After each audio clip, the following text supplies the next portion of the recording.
New at 6, the Massachusetts State Police Air Wing rescued a man Friday night after he fled into the Connecticut River. A little after 8 p.m., a Massachusetts State Police cruiser was struck in Holyoke while conducting a traffic stop. The suspect's vehicle was stopped for violations, and without warning, they reversed into the trooper's cruiser and fled the area.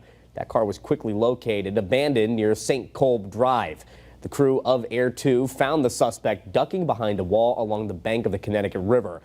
He was injured and began struggling into the water, so officers performed a rescue, hoisting the injured suspect out of the water. He was then taken to the hospital for treatment.